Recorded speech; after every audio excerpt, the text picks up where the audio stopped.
maybe less than that by the end of the month. I am leaving the responsibilities I've been holding as High Representative of the European Union and Vice President of the Commission for Foreign Affairs and Security Policy. And I know, and you know, that it has not always been easy to represent the European Union in front of this conflict, because the European Union member states are deeply divided about it. Just have a look at the reactions that has provoked the recent decision of the International Criminal Court, and you will see how different are the positions inside the European Union. And let me say some words about this decision. I will come later to it, because it would be very strange that in these special moments I didn't talk about it. Yes, I will talk deeply about it, but let me start by saying that this decision is not a political decision. It is a court decision, an international court that was created with a strong support from the European Union member states. The Rome Statute was very much supportive. And when the court decided to issue an arrest warrant against Putin, many voices were applauding. And some of these voices are quite remarkable, silent today. And I want to speak as Vice President of the European Commission and as High Representative to support the International Court, International Criminal Court, and remind member states of the European Union that they are bound to implement the decision of the court, and that the candidates to become members of the European Union, they are supposed, among their obligations to become a member, is to integrate the criminal court. So it will be very funny that the people who want to become members of the European Union are obliged to do something that the current members of the European Union don't fulfill. It will be very funny. So I want to raise my voice in support of the International Criminal Court and remind that these decisions are compilatory for the European Union member states, and we were applauding when the Criminal Court decided to issue an arrest warrant against Putin, and the same that they were applauding a lot, now some of them are quite silent. I will come back to it. But I want to say that the court decision has nothing to do with anti-Semitism, nothing to do against anti-Semitism, and it's not a political decision. But I am alarmed by the extreme polarization and politicization of the reactions against this court decision. I will mention them after. I want to start talking about the Middle East peace process, which is today very high in the agenda, but it was not very high in the agenda when I came to Brussels 5 years ago. My staff was telling me, don't invest your political capital, don't spend your time. It's useless. Many people tried, no one succeeded. And by the time being, well, things are quite quiet. Jack Sullivan was saying 1 week before the terrific attack of Hamas that the Middle East has never been so peaceful. Well, it showed that nobody was aware of what's going on. That apparently it was peaceful, it was not. It was boiling from inside. But when I started working in the Middle East, I launched a process. I call it a process for the day after, to try to look on the Middle East from the point of view of looking for a two-state solution being implemented. At the United Nations General Assembly, just before the terrorist attacks of 7th of October, we launched this initiative. But then the terrorist attack happened 1 month later, and everything became stalled once again. But this conflict could drag the whole humanity into the abyss. In Gaza, we are already looking at it, but it's not only in Gaza. The consequences could be very damaging and very dangerous for the whole world. I continue working with the peace process, and we launched on the last United Nations General Assembly a coalition for the implementation of the two-state solution. And my last activity on the 28th of November in Brussels will be to chair the meeting of the technical working groups that are trying to look for how to advance in this way.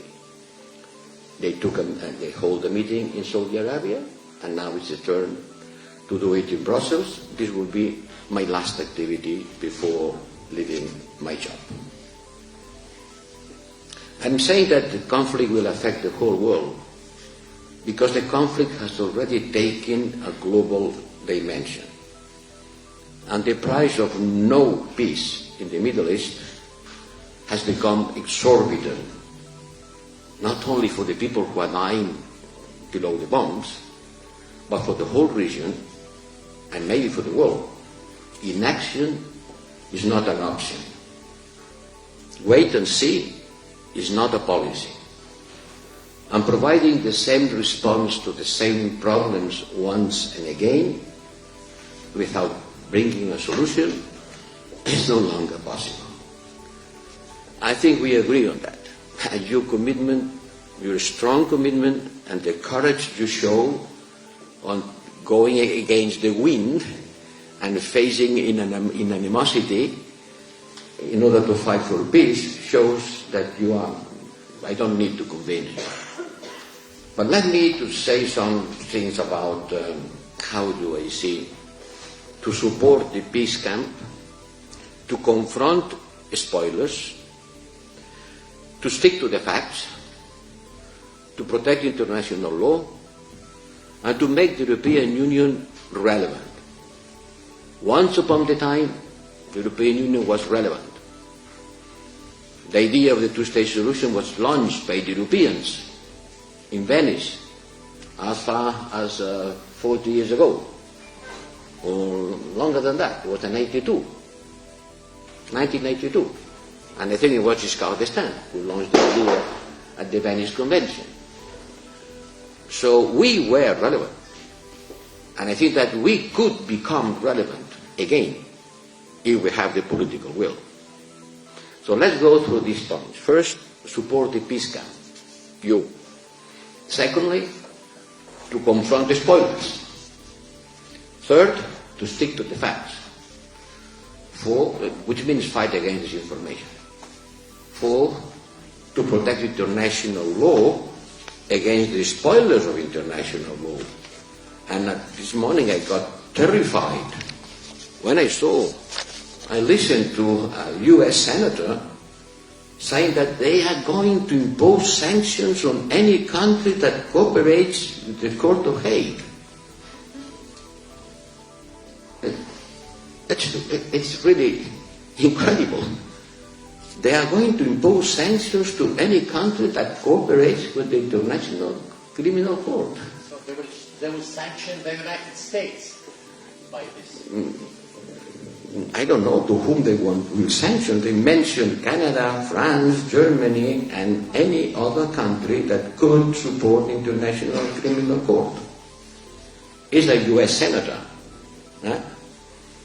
So when I'm talking about protecting international law, I am not talking in the vacuum. I'm talking about concrete. And last, to make the European Union relevant. I am going to go quickly to all these fields. Support the peace camp. Support the peace camp means to empower moderates and make sure that the voice of reason can take the center of a stage. It means a conscious effort to provide a space for peace advocates and to make your voice to be heard. In the political debate, if your voice is not heard, then your efforts are useless.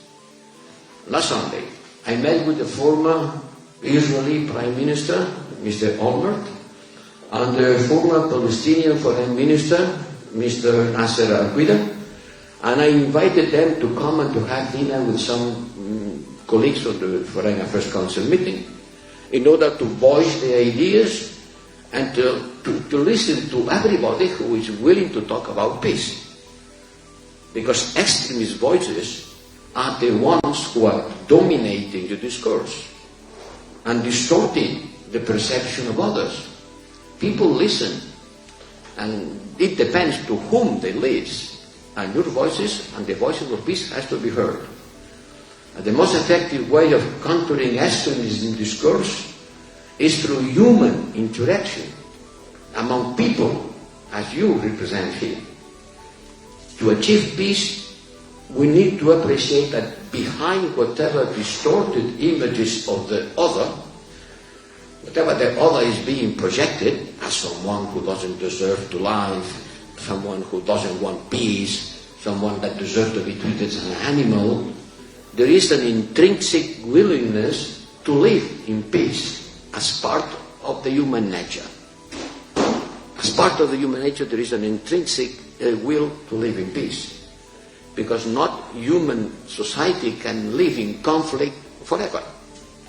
And I think that the European Union has proved that we could make peace. Remember in 1945, after the Second World War, the enmity between the Germans and the French. Remember how Europe was after the Second World War. Who could have imagined that 70 years later I could travel from Gibraltar to Helsinki without passing any border? Who could imagine that the war today is conceived as something impossible among us? What a great success. What a great success in the history of mankind. So, if this happens, it may happen. We just have to work for it. No human societies can live in conflict forever.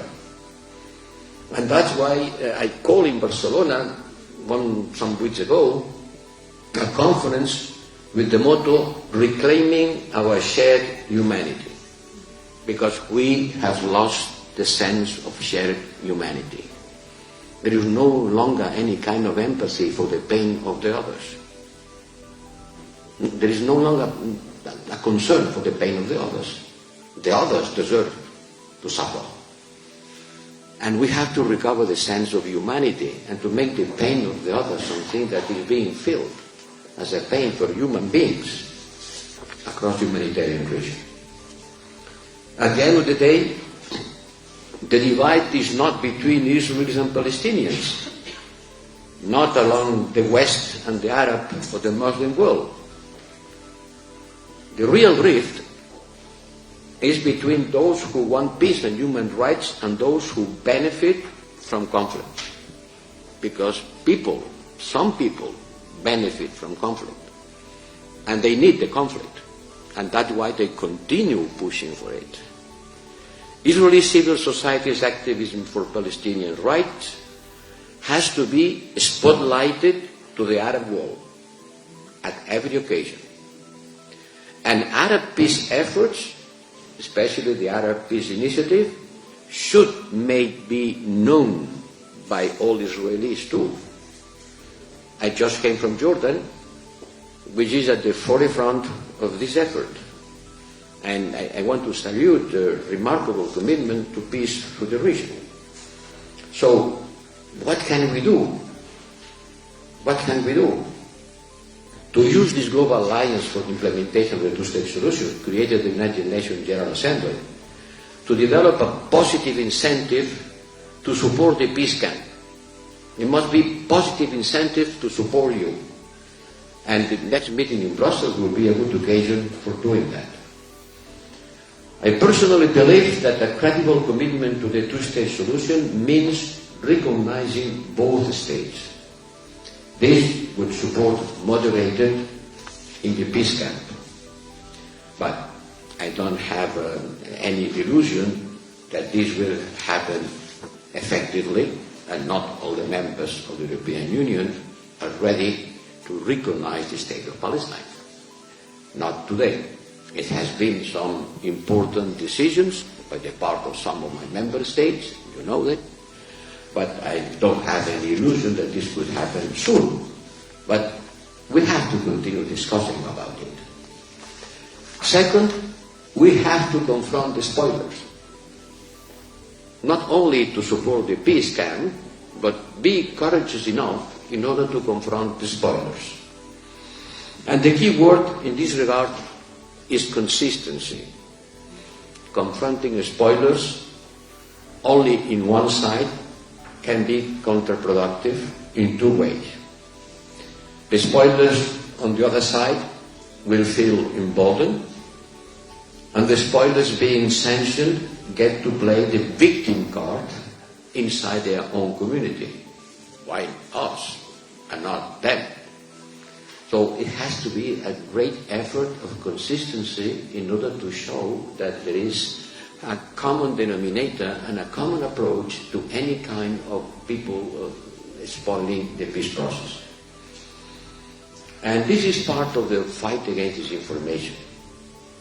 Disinformation is the way to increasing radicalization. For too long we have been focusing on the spoilers only in one side. We listed Hamas, we listed Palestinian Islamic Jihad, and other groups of terrorist entities, and well done. We have established a sanctions regime for the perpetrators of the 7th of October attacks, but we started listing also extremist Israeli settlers for the first time under the global human sanctions regime. I propose, as some member states propose also, to use this sanctions regime against the violent settlers that are guilty of attack against the Palestinian people. And it's good to put in the balance that in both sides, I am not putting anything on the same level as someone will claim. But if there is something that deserves to be punished, it has to be punished, wherever it happens. The important thing is not who does, but what is being done.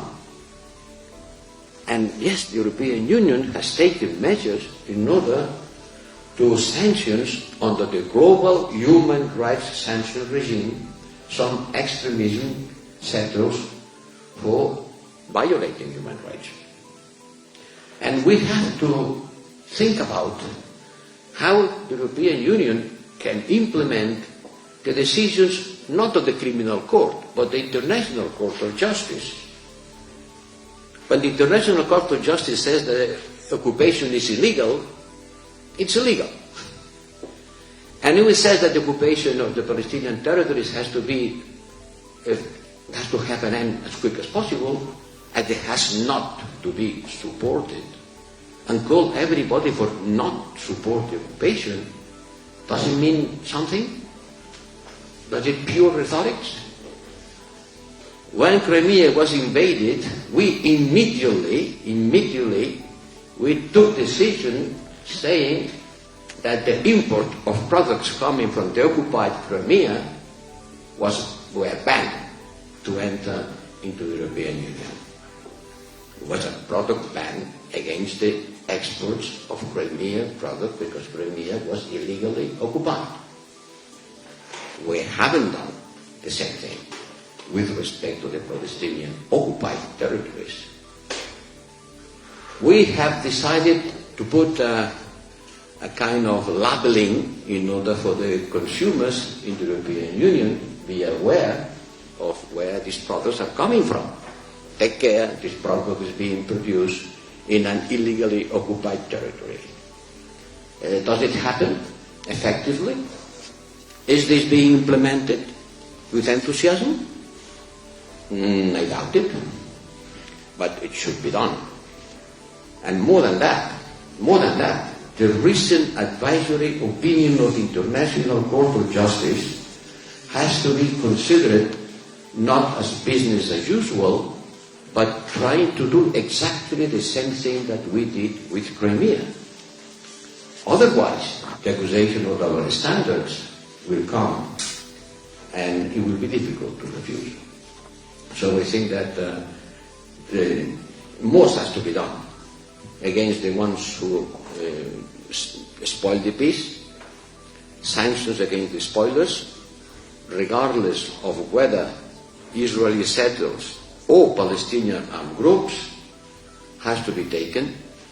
And I think that a dedicated spoiler sanction regime, it exists, but it could help to protect peace process from the ones who undermine it. The third thing is to stick to the facts. To support the peace camp and confront the spoilers, we need to set the record straight. People has to know what's going on. The war is not only spilling over on the ground in Gaza and Lebanon. It is escalating online. The battle of narrative that polarizes between Israelis and Palestinians is spreading around the world, fueling incitement to violence, disseminating supremacist discourse, anti-Semitism, anti-Muslim, at the end, dehumanization. And these toxic messages find a fertile ground because tragically the algorithm of hate has become much more profitable than the algorithm of peace. And you know how does it work. You know how the messages are being fabricated and disseminated. And the algorithm of the artificial intelligence that selects the messages that you are going to receive is more powerful because it's more profitable than the algorithm that selects the messages of peace.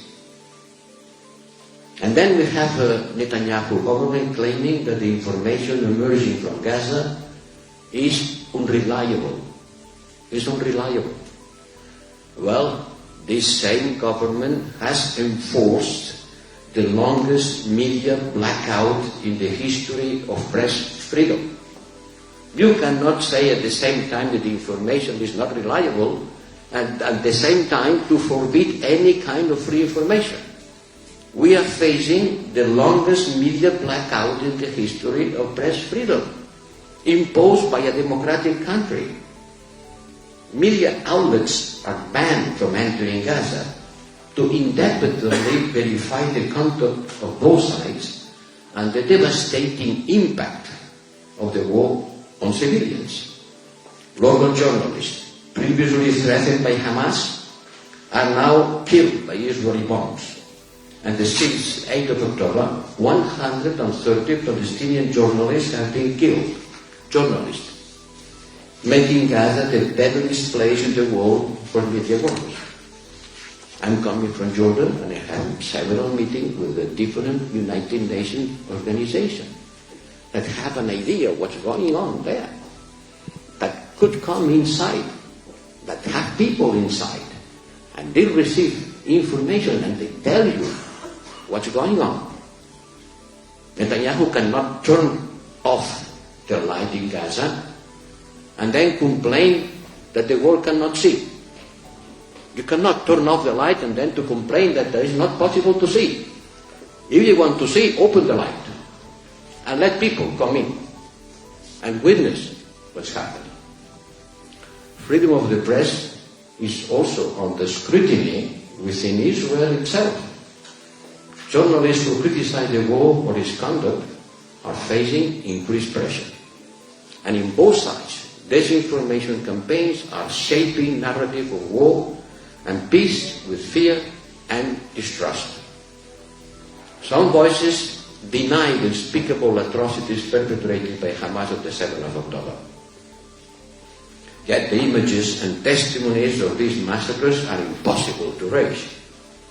Others deny the disproportionate use of force and the staggering number of civilian casualties caused by the Israeli bombardment in Gaza. But the harrowing images and testimonies of children, women and elders mutilated or trapped behind rubble are unbearable to watch. But they have to be seen. In Spanish we say, ojos que no ven, corazón que no siente. If your eyes don't see, your heart don't feel. In order to feel, you have to know. In order to have emotions, you have to have images. And the images are there, but they are not widespread at the same level in different parts of the world. Public opinions don't have the same access to images. And that's why the heart feels differently. And I want to pay tribute to the journalists, courageous journalists, human rights defenders, lawyers and doctors, both Israelis and Palestinians, who strive to document the truth to preserve it for future accountability. These are the people we must stand behind. And we must counter disinformation campaigns like the one who's going on targeting UNRWA, which jeopardize lives at a time when Palestinians in Gaza most need humanitarian aid. In this battle of narrative, yes, battle of narrative, fight for ideas, trying to conquer the mind of the people, let's champion truth and amplify the voices like yours that wants to make peace irreversible. But this is a very day battle, not in the battlefield. It's in the TV screens, it's in the next social network, it's in every news, in every image, in every comment that flows through the networks and poison the mind of the people, impeding them to have a clear understanding of what's going on. It's not a story of good and bad. It's a tragic story. The most tragic events that I've been able to see during my mandate. And I am afraid it will mark generations. The fourth thing that we have to do is to protect international law. I've been claiming to respect international law. When Russia attacked Ukraine, we claimed about international law being respected. And we went to the United Nations to ask the United Nations to condemn the invasion. This is the fourth principle related to the historical duty to preserve multilateral architecture. And it is legitimate for us Europeans, but I would say for greater part of the international community, to portray ourselves as the guardians of the international law and human rights when we see this being blatantly disregarded on a daily basis. We cannot pretend to be, as we portray ourselves, the guardian of international law. If we look to the other side, when this international law is being violated, we cannot proclaim ourselves to be the guardians of the rule of law without acting on the basis of the judgment of the International Court of Justice, confirming the illegality of the occupation. We cannot pretend to uphold a rules-based international order and not implement the decisions of the International Criminal Court. We cannot pick and choose the decisions we like and those who don't like. And we must ensure that the ICC is able to function without impediment from any third party and without threats and intimidation as the one I've been mentioning at the beginning, which certainly terrifies me because it's not coming from an authoritarian state. It's not coming from a third world dictatorship. It's coming from the US Senate. Accountability has to be comprehensive and impartial. The impunity on all sides has to be seen in Gaza and Lebanon, and impunity has to end. If there is impunity, it will never be justice. Without accountability, it will never be justice. And what we see the International Criminal Court doing is working to end impunity. To end impunity, because one has the feeling that in this war there are too much impunity. And because without accountability, it will not be justice, neither peace. The Conference of the High Contracting Parties of the Geneva Convention must be a key moment next year to strengthen the commitment to enforce international humanitarian law. And we cannot stay idle when the United Nations, its leaders, its agencies, its staff on the ground are being ignored, obstructed, humiliated, and even assaulted. No. The European Union member states, the European Union institutions, the international community cannot look to the other side when the United Nations highest officials and the people in the ground risking their life are being insulted, ignored, obstructed, and even killed. 240 United Nations workers have been killed in Gaza since October 2023.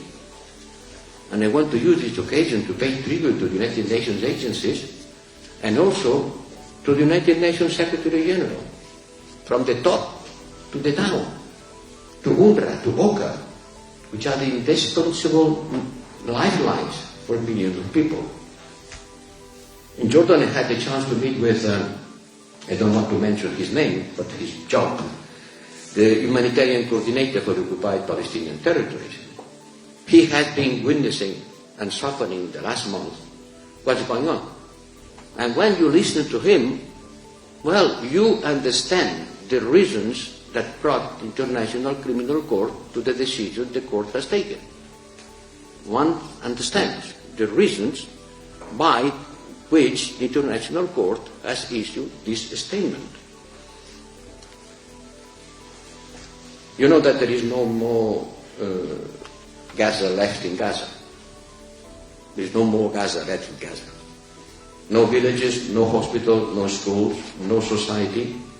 Only individuals fighting for their survival on an individual basis and risking to be left totally alone very soon. In a matter of days, the United Nations may be forced to stop its humanitarian assistance because there is no more food, there is no more fuel. The little that managed to get into is being looted by gangs acting in total impunity. We talk about Haiti. We will have Haiti in the Mediterranean if things continue like this. And human beings will be dying of hunger, disease, being exposed to rape and violence, and the whole humanity is looking to the other side. The last point, we have to make use of EU leverage. We have leverage, but it has to be used. The European Union is relevant when it wants to be relevant. And in order to be relevant, you have to be united. Otherwise, it's not possible. We have been remarkably united in confronting the invasion of Ukraine until now. Until now. The first fault lines have already appeared. But until now, it has been remarkable. When we want to be relevant, we are. And we must continue with what we have always been good at doing. Upholding international legality, promoting the two-state solution. There is no a single member state of the European Union who is against the idea of the two-state solution. Not a single one has said, I am against it. Well, maybe someone thinks it's going to be very difficult. Some believe that it never happened. But everybody is supporting the idea for years. For years. Every time there is a meeting of the European Union member states, the conclusion is the same. We support the two-state solution. The question is, what do you do in order for these solutions to be implemented? Because the key word is implementation. A word that some members are so a little bit reluctant to use. Because implementation Implementation means to take decisions, means to use coercion, means to put constraint. Otherwise, it's just pure rhetoric. We are very much good at denouncing international law violations. We should be good also when these violations is being performed by our close partner. Israel is our close partner. We have with Israel the strongest association agreement that we could imagine with any other country in the world. The dimension of external relations, economic relations, is so big. The participation of the Israeli government in all of our programs is so important that certainly I think that when we hear the threats of settlement expansions, the threat of annexation, attack against international organizations and agencies, it should make a light blink, saying, look, there is something wrong here. Our close partners seems to be ready to violate international law, or they are already violating international law.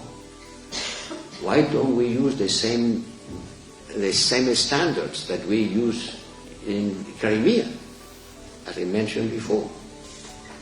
I think that we have to have a close look on the way we measure the behavior of our partners and act in accordance with our principles. We need to continue investigating in more democratic Palestinian institutions. We need to invest on making the Palestinian Authority and bodies being more democratic and legitimate and more efficient.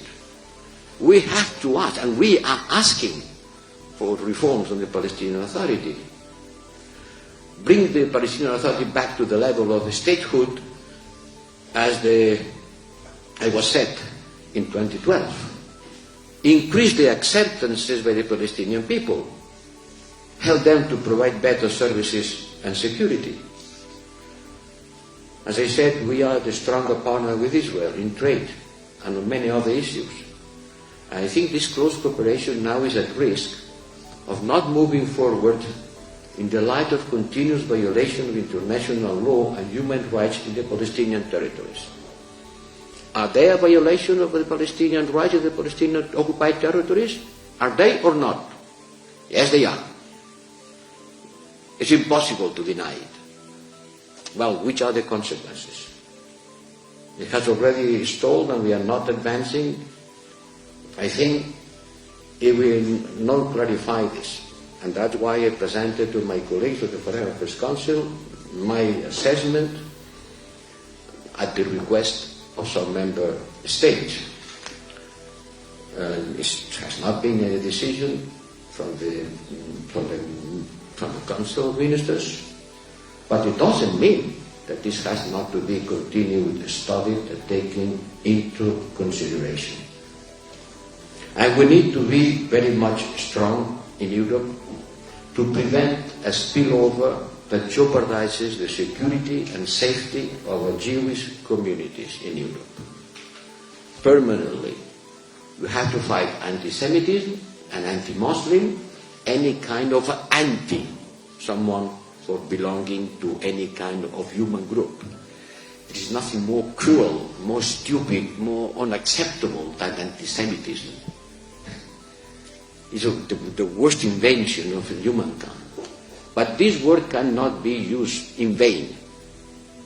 Anti-Semitism brings us to the dark moments of our history.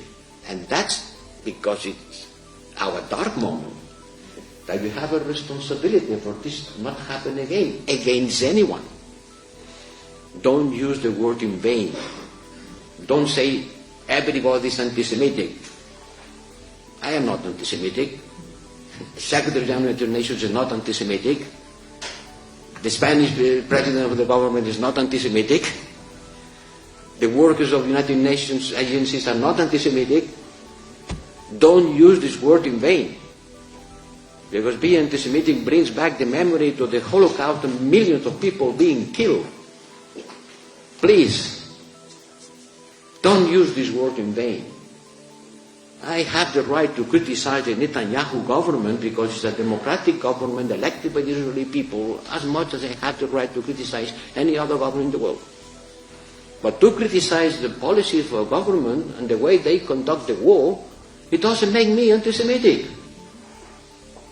The best friends of Israel are not the only ones who say, go, do whatever you want. Free hand. No, these are not the best friends of Israel. The best friends of Israeli people are the ones who remind that there is a limit to the right to defend. And these limits are being based on international law and the respect for human dignity everywhere. Not to make a human being become an animal, because there is not an animal. This is what I wanted to say today here with you. And that's why you should continue saying loudly. And I thank you for taking the risk of saying that. I don't take any risk for saying that. You take risk. When you will go back home, when you will be again in your communities, in your societies, the fact of being in favor of peace and denouncing the abuses of any camp, of anyone, will make you at risk. I know it's not going to be easy for you. And that's why I wanted to be here. I could have not been here. I could have been back in Brussels. But I wanted to be here because you are on the right side of history. And I want you to thank for it. Thank you.